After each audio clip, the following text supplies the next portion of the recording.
আসসালামু আলাইকুম। OnePlus 9090 YouTube channel পক্ষ থেকে আজকে একটা বিষয় নিয়ে আসছি। দেখতে পাচ্ছেন পুকুরের দৃশ্যটা। আর আজকে যে বিষয় নিয়ে আসলাম, বিষয়টা বড় নয়, ছোটখাটো বিষয়। যে পুকুরের দৃশ্যটা দেওয়ার কারণ হচ্ছে, আমরা যখন ছোটবেলা ছিলাম, ছোটবেলা থেকেই দেখতেছি যে এই পুকুরটি অনেক বছর ধরে এখানে করা হয়েছে। যারা আমরা জনতা উচ্চ বিদ্যালয়ে যারা শিক্ষার্থী ছিলাম, যারা আমরা লেখাপড়া করতাম, তখন আমরা এই পুকুরের পাশ দিয়ে রাস্তা ছিল, এখনও রয়ে গেছে রাস্তাটা এই ভিডিওতে দেখাই দিব। তখন এই পুকুরটা আমরা দেখতে পাই, এখনও রয়েছে। অনেকে বলে বাকসালা, অনেকে বলে পদ্মপাড়া গ্রামে, কিন্তু আসলেও পদ্মপাড়ার শেষ সীমান্তে এই পুকুরটি রয়েছে।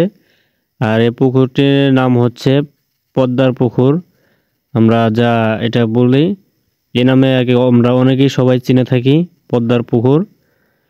পুকুরটি অনেক বছর ধরে এখানে করা হয়েছে। আর এই পুকুরটিতে কিন্তু মাছ চাষ করা হয় এখনো।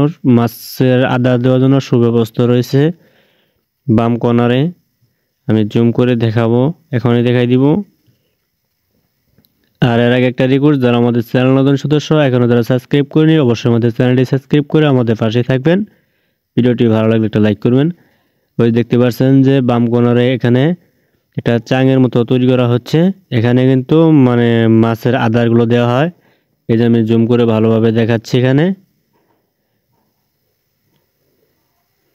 আগে যেমন ছিল ঠিক তেমনই রয়ে গেছে। আর এখানে যে ঘরটা দেখতে পাচ্ছেন, আর এখানে যে মাছের আদারগুলো রাখা হয় সেই ঘরটি এখানে।